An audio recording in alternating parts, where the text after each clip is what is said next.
Hey everyone, Matt here from Docs Running, and today we're going to do a comparison review, or should I upgrade episode, of the ASICS GT-2000 13 versus the new ASICS GT-2000 14. Now the ASICS GT series has been ASICS standard stability shoe for many years. Version 12 and 13 have really been something that we at Docs Running have enjoyed quite a bit, just because A, somewhat of a simple shoe, and B, it's actually one of the lightest stability shoes out there right now, as we've seen a lot of the lightweight stability shoes just straight up disappear. So it's been one of the few non-clunky shoes that, if you really have true stability needs and a stable neutral shoe isn't going to work for you, something that can handle a little bit of up-tempo stuff. And it's been a really nice, versatile shoe with a more guidance concept, that's something that ASICS just recently updated to, that really enjoyed. Now, version 14, I was super excited to get on my feet. I've already got 40 miles on my pair, and as usual, the durability is doing great. But this shoe is very different than version 13 and version 12. There's a new Flight Foam Blast Max midsole that really doesn't do justice to what has changed. So as always, the purpose of the review is help you figure out which one might work better for you, because like I said, they are different. Now, I'm going to talk about specs in my size 10, and while the weights are different, the stack heights that we've been given are not different, supposedly, but that's not how it feels. So we'll start off with waist first. So in my men's size 10, the ASICS GT 2013 is coming in at 9.6 ounces, or about 273 grams. Version 14 is coming in at heavier, 10.1 ounces for my size 10, or about 284 grams. So pretty solid weight increase there.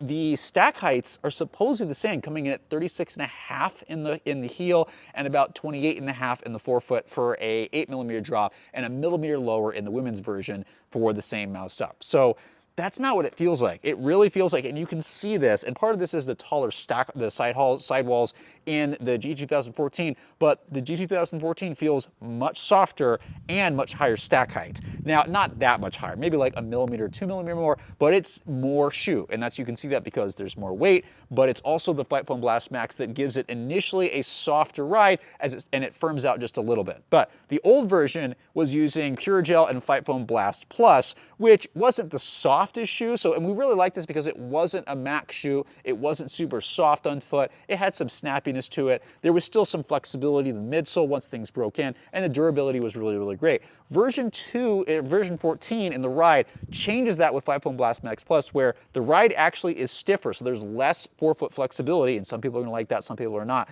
But the midsole is softer. There's a lot more bounce to it, at least in the forefoot. Now, the heel, there's more material, more Flight Foam Blast Max back there, and it does give somewhat of a softer ride, but the problem is the heel transition isn't as good. If you like the older Keanu models where they kind of had, yes, there is a bevel here, but that little bit of posterior flare, you're going to like this model. Whereas if you like some heel bevel, version 13 is going to be better because the heel transition was getting better, but they reverted to this where it's much more rounded and flared out, which once you find that perfect spot, there is a spot right here that is a little bit better, but the heel is a much more clunky transition, which initially makes it a little bit more firm until this breaks in. I'm going to say that heel strikers are going to do a little bit better in this version. Those that are a little bit landing more farther forward are going to do better in version 14 because it's got a forefoot that's inspired by the Nova Blast. So it's got this kind of landing thing here, which does push you off really quick, which is very nice. I've done an up-tempo 10-mile run, which my calves were so sore from, and I'll explain why in just a second.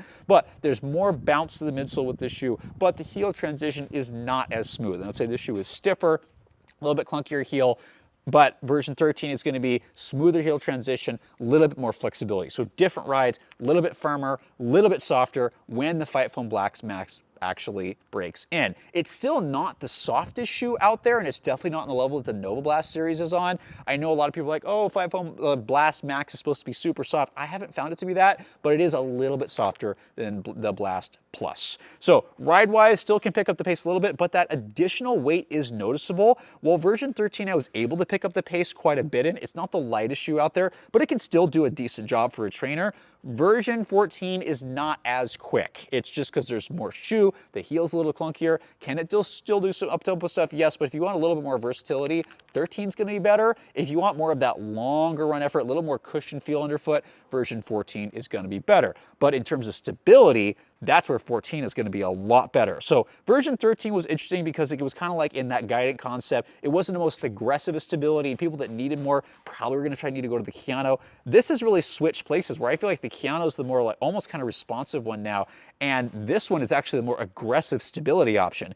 And those on our team like Nathan can't even handle wearing this shoe because the stability is so prominent through the whole medial side of the shoe. Just feeling here, it actually feels like there's a wedge where your foot is actually held out this direction. If you want that, there's not a lot of shoes out there like that. If you want aggressive stability from the heel all the way into the forefoot, version 14 is going to be a lot better. Whereas version 13 is a little bit more guidance based. Yes, you feel a little bit of the sidewall here, but it's kind of more keeps you in the middle with a little bit of fairly good heel. Like it feels like heel and midfoot stability as a lot of shoes, but it's not aggressive. It's like mild to moderate.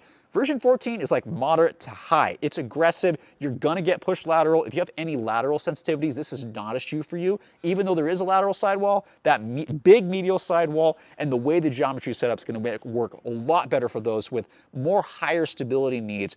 And it really does push you out. That's why my calves are so sore running and doing an up-tempo run, because I'm used to being able to pronate a little bit, use a little, balance out more of my lateral ankle muscles and medial in the back. You know, that really didn't work when I ran in these. It was all calf. I was being kept out here, which when you're more of an inverted position to your foot, you're going to be loading that calf a lot more than anything else. So just be aware you might be sore if you're transitioning this shoe, because it is going to push you out a lot more.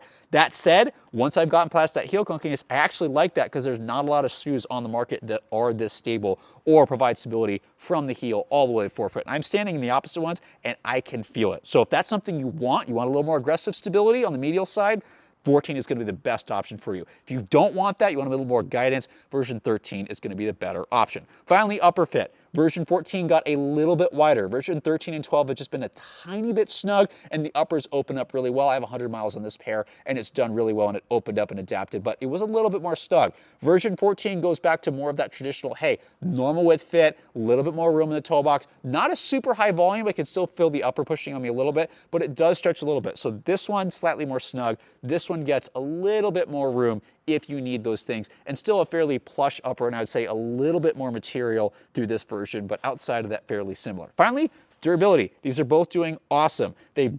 I've got 40 miles over here, 100 miles over here. Durability, I'm expecting these soles to last a long, long time because there's no wear on this, even though I've done some interesting things in this shoe from a running perspective. So I'd still keep them mostly for road. There's always going to be a trail version that comes out, but these are both really good options, but they are different shoes. They are not that similar. This is going to be the more mild to moderate stability, a little bit lighter shoe, a little bit more snug upper. Version 14 is going to be the more aggressive stability shoe with a lot more cushioning, at least it feels like a lot more cushioning underfoot, and a little bit more room for those who need more aggressive stability, as I've said, throughout the length of the shoe. As always, I'm really curious to know which one you prefer. I'm on the fence. I'm breaking this shoe, and the heel is really killing it for me. That clunky heel, so ASICS, please smooth that out. You were doing so well. But I'm really on the fence because either one of these could be really good for different runners, and I'm still trying to figure out which one I like better. I like the lightness of version 13, but I am liking the more aggressive stability of version 14, so I don't know which one is better for me. I'm still figuring that out. But I'd like to know from all of you, if you've tried either one of these, what are your thoughts? Do you like the differences? Do you not? Do you have preferences? Do you like the stuff? Still on the fence with these updates. Just because I like light stuff, and I've already complained that we've lost all those shoes, a lot of light stability shoes out there, and I'd like to keep that. So ASICS, I'm hoping you have something in the works that maybe replaces the DS Racer, DS Trainer would be a nice replacement, but I will stop complaining because the whole point of this is to be about you all and to help you all figure out what works best for you. So again, leave a comment below. What do you think? Are you excited? Have you tried it? Do you agree or disagree with my thoughts? Leave a review too, as always, because that will help people coming to this channel figure out what works best for them, because I may not be the best option, the most similar to some other people out there. If you are similar to me, awesome. I hope it helps. If you're not, someone leave a comment, see if you can help out other people to figure out what works best for them, because the goal of this is not to sell you a shoe, but to help you figure out what works best for you so you can stay healthy and continue to enjoy running.